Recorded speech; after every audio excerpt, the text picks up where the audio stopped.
Welcome to Tongueless, the Bard's recitals of some of Tamriel's greatest adventures. This is the main quest of Skyrim, Chapter 3, Bleak Falls Barrow. The climb was relentless. Stenvir's boots crunched against the hardened earth as he wound along the mountainside, each step higher into the snow line feeling thinner, colder, more distant from the warmth of Riverwood. He'd stopped briefly at Gerda's house to check in on Relive. The wily Nord was up on his feet and embraced Stenvir as he entered. How he wished as the wind cut across the ridges like a blade, scattering loose powder into the clouds that swirled around the peaks, that Stenvir was back in front of that crackling fire. What was he even expected to do? Grab the dragonstone and get out. Ferengar had said it would be on an altar or dais, but part of him was nervous. And not just because of the threat of bandits. He had seen the great Nordic monuments, but never ventured inside. Nor had anyone, Nord or otherwise, as far as he'd heard. These were sacred places, silent places. They were not burrows for the living. He pressed onward, the path narrowing as the snow deepened, until the ruins appeared atop a crag. Bleak Falls Barrow rose before him, like the skeleton of an ancient beast. The ribcage pylons jutted skyward, curving like the bones of a long-dead leviathan. Turrets leaned outward, scarred by centuries, and massive granite rafters crisscrossed above in jagged lattices. Frost clung to every edge, turning the stone to slippery silver. At the base of the great staircase, several figures moved in crude patterns, and Stenvir knew he'd found the throng who Lucan believed had stolen his claw. Bandits, ragged and armed, glimmered as the snow dropped on their metal. Some laughed as they sharpened their weapons, some argued over some petty theft. Stenvir drew his own blade, his own steel glinting as sunlight caught its edge. The attack was swift. He moved like shadow and wind, each strike precise, each dodge careful. The bandits fell one by one, their laughter replaced with sudden, choking silence. Then, all of a sudden, Stenvir stopped. He'd made light work of the bandits, but as he'd worked his way forward, he suddenly found himself beneath the entrance to the barrow. It was not a hole in the ground, a recess of crumbling rocks which decorated a sarcophagus. It was a door grander than the ones he'd pushed open at Dragon's Reach, huge, and iron, and looming. It was carved into the mountainside like the maw of some slumbering giant, etched with runes older than any living memory.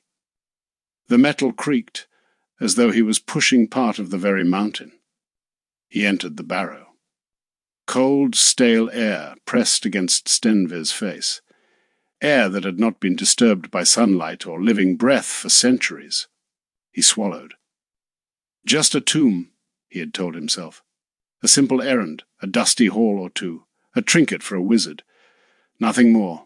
But the moment the shadows closed around him, he felt that comforting illusion shrivel, like a dying ember.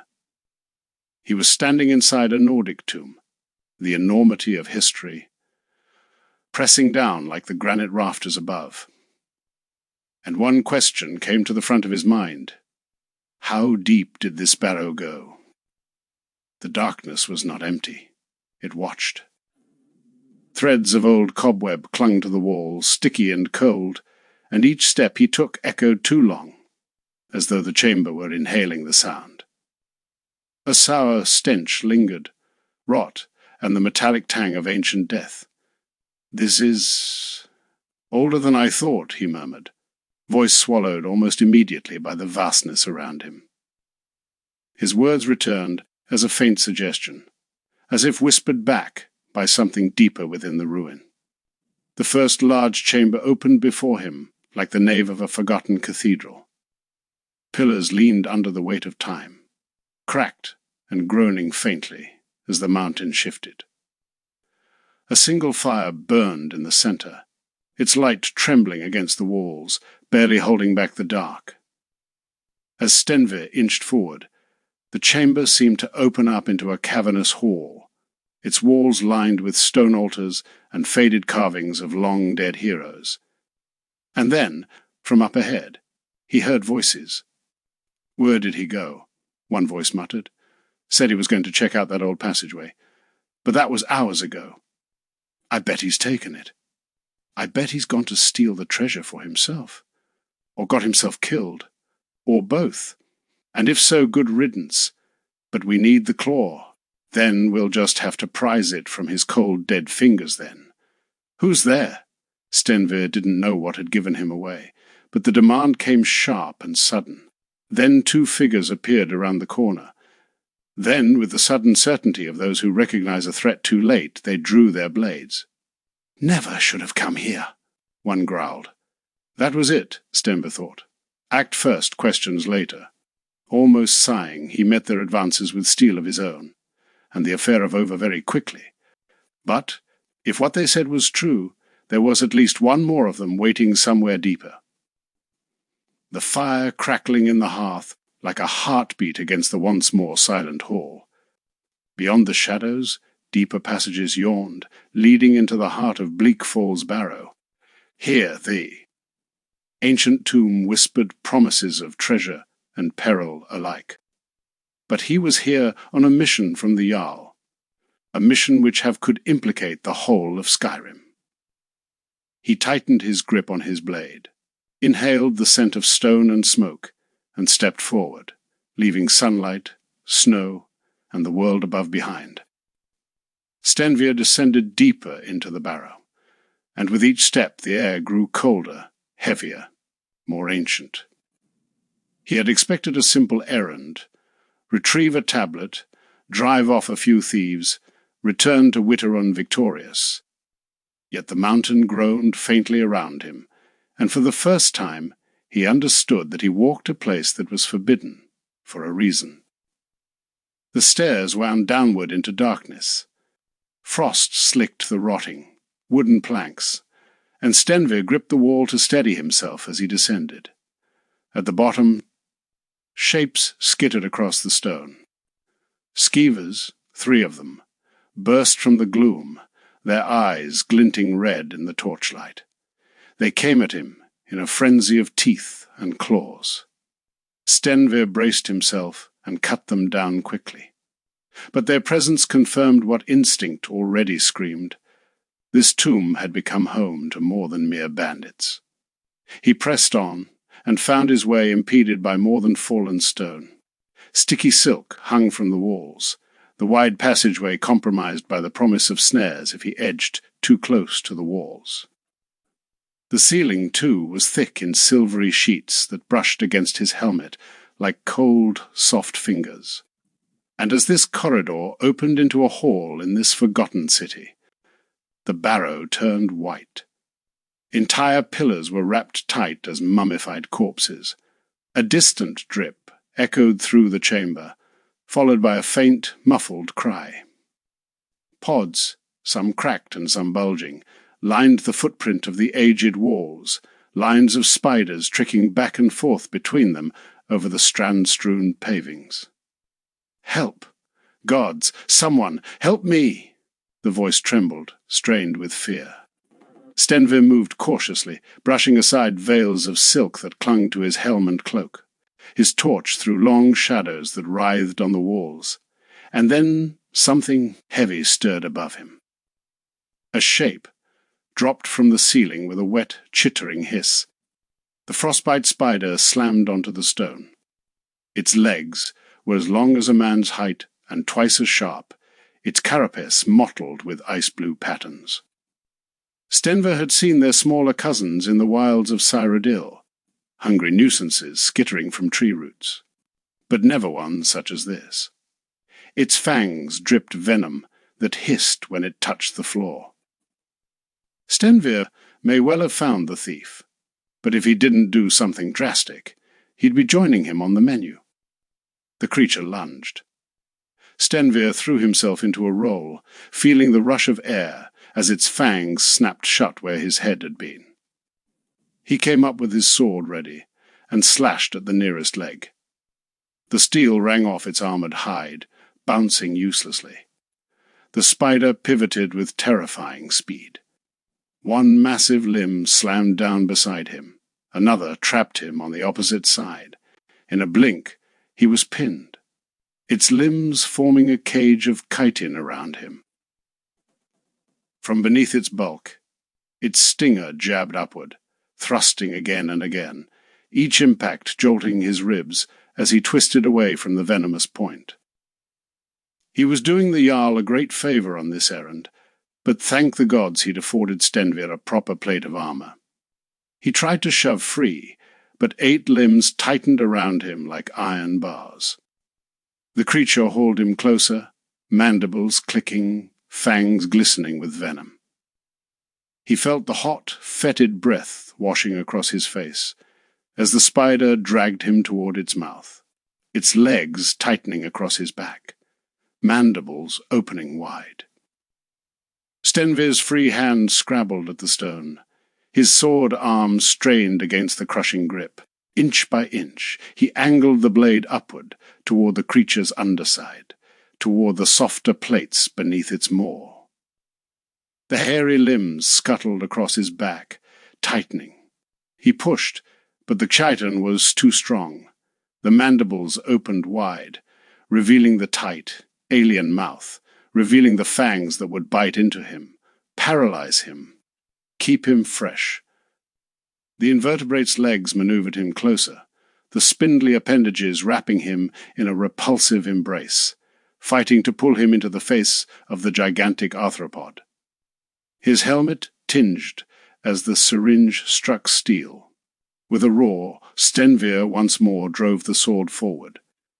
The steel punched into the spider's chest with a crack, then a wet crunch. The creature shrieked, an awful, piercing chitter that rattled the webs overhead, as the blade twisted around its gelatinous innards. The legs constricting him spasmed violently and slackened. Stenvir hit the ground. The spider staggered, ichor spilling in dark ropes. Before it could recover, Stenvir surged to his feet and swung. A single, powerful arc that severed the creature's head from its round, bulbous abdomen. The monstrous form collapsed, shuddered, and went still. Breathing hard, Stenvir wiped his blade on the matted silk, the stench of venom still burning in his nose. Is it dead? The voice called, more urgent now. Please, get me out of here. You've done that one, but its spawn will follow. The sound came from a massive cocoon strung between broken pillars. Within the bundle of webbing, a man's face was barely visible, pale, sweating, and desperately alive. Stenvir approached, sword still slick with ichor. Who are you? Arvel. Arvel the Swift. The man struggled weakly against his bonds. What is a man like you doing so deep in these tunnels, whilst your comrades guard the door? Cut me down, I beg you. I'll give you anything. Please. Where's the Dragonstone? Dragonstone. What's that? And Stenvir saw genuine ignorance in his desperate eyes. No. I can give you something much better. I have the claw that will open up all the secrets of this buried vault. You. Stenvir placed the sword to Arvel's neck. You stole the claw? The bandits took the claw. I can help you. Why don't I just run you through now whilst you're all defenseless, and take the claw for myself? Because, Arvel said with a sly smile, you don't know how the claw works. Stenvir narrowed his eyes. You have it? Yes, I'll give it to you. I swear it on all the 9. Just get me out. Stenvir hesitated only a moment, whatever this man had done. Leaving him to be devoured by the brood of that monstrous spider felt too cruel. With a single stroke, he sliced the webbing. Arvel fell to the ground in a heap, coughing and gasping, as he tore free of the sticky strands. Now the claw. Oh, thank you, he wheezed. Then his eyes flashed with cunning. You know, they don't call me Arvel the Swift for nothing. Before Stenvir could so much as open his mouth, Arvel scrambled to his feet and bolted down the passage, sprinting deeper into the darkness. Damn it!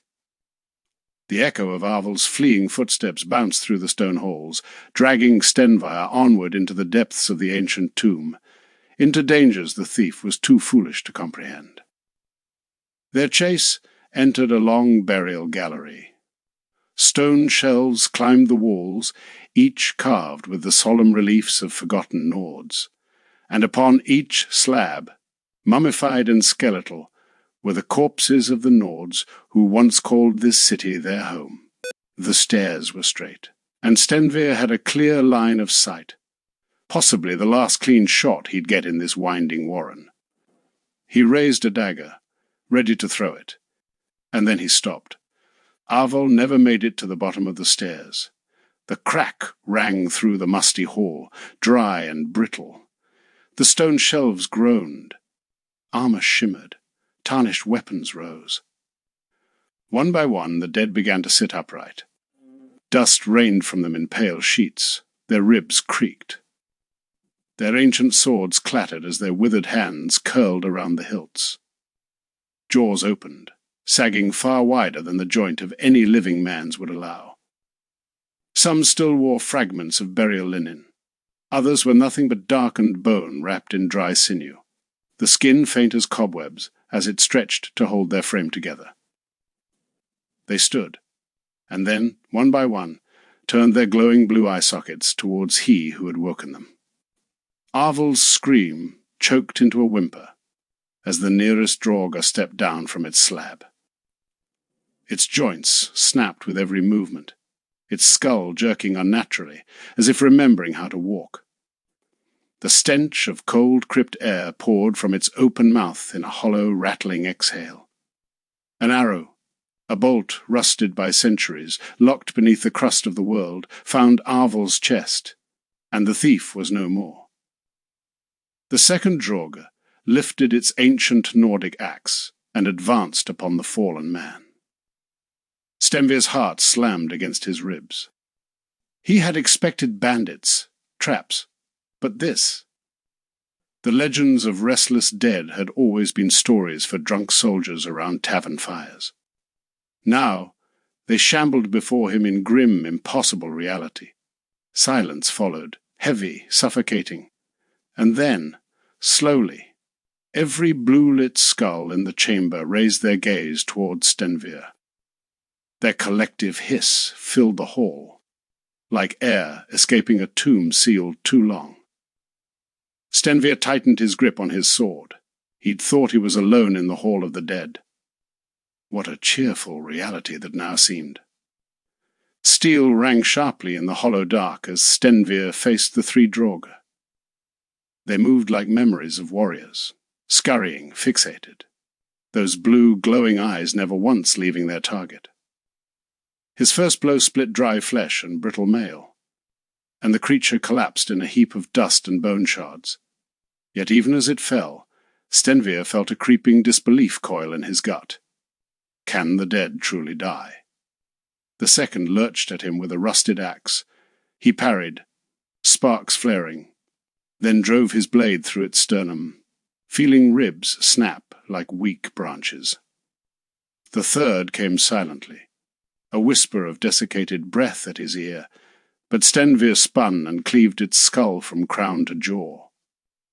When the echo of the last strike faded, he stood alone among the crumbling remains, chest heaving, listening to the settling grave dust.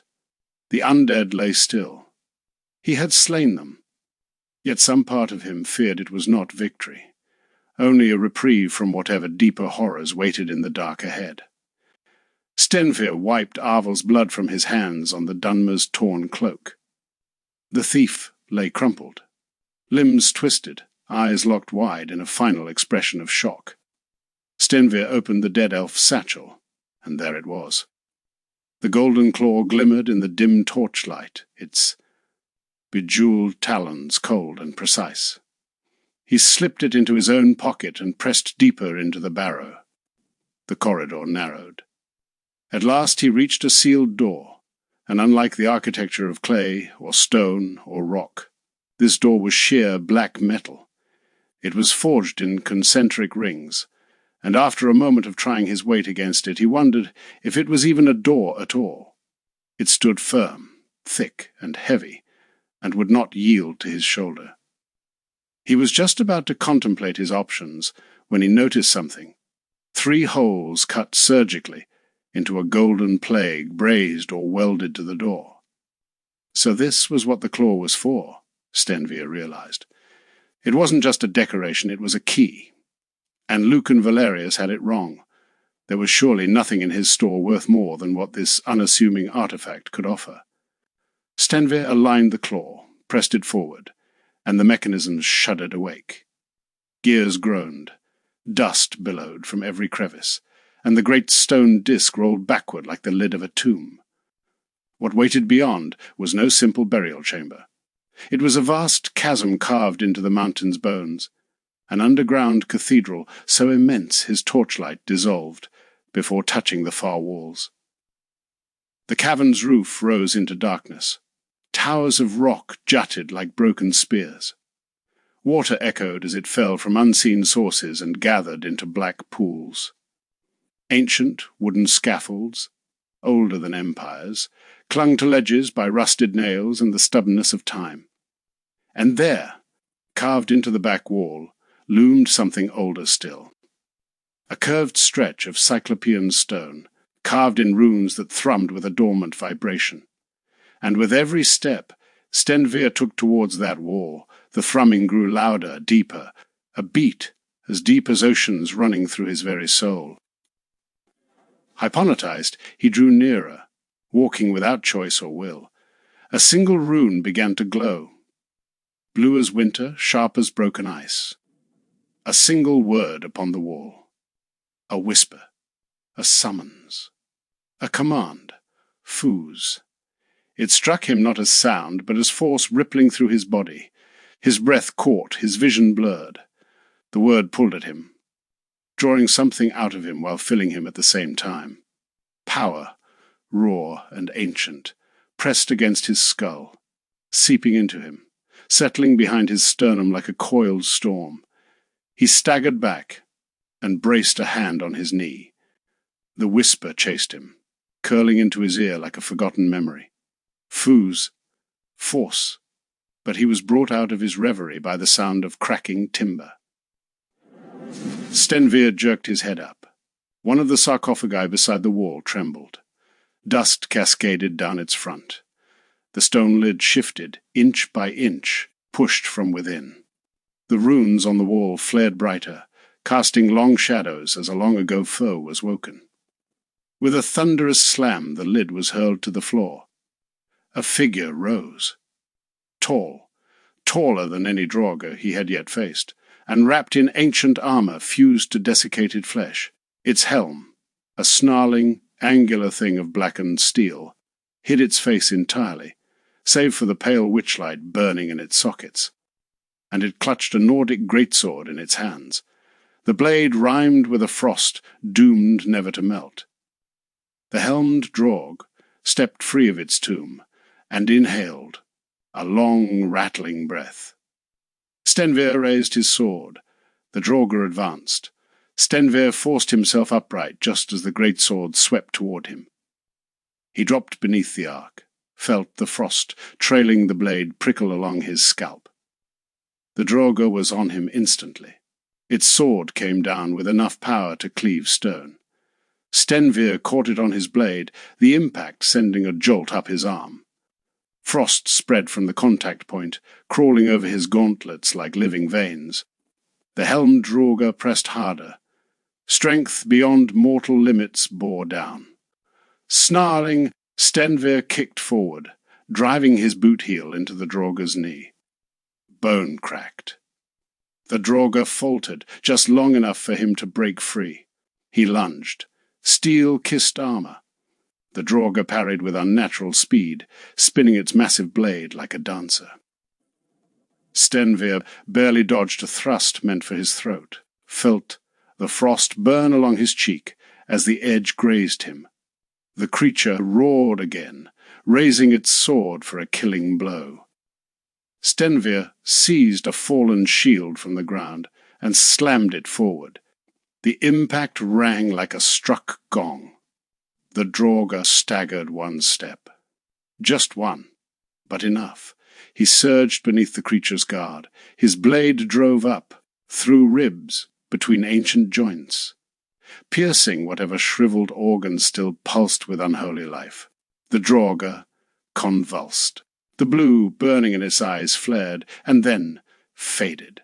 Its massive body crumpled like a felled tree, armor rattling as it struck the stone, limp, motionless, dead. Stenvir stood over it, chest heaving, frost evaporating from his gauntlets. He wrenched his sword free, wiped it on the Draugr's cloak. But then something else caught his eye. Something large cast from the sarcophagus when the lid had been thrown free, and Stenvir prayed it was what he had come all this way to seek. The Dragonstone. Cool, heavy, carved with spiraling runes and etched with the curling shapes of dragons, sleeping, rising, circling cairns of burial mounds. He slid it into his pack with reverence, wondering who the Draugr had been, and why he'd ended up with such an artifact. Was he an old dragon priest? Did he once preside over the barrow, the region? Did he once serve the beings whose burials were etched upon the stone? The cavern seemed to quiet, almost as though the barrow itself acknowledged the slaying of its champion. Only the distant drip of water remained. Stenvir took one last look at the glowing word wall. Its light dimmed, leaving only the memory of the pulse, the whisper, the power. Then he turned toward the sloping tunnel that led upward, toward daylight, toward the cold wind of Skyrim. And for the first time since he'd crossed the border, he wondered if he'd been guided, not hunted, by fate the whole time.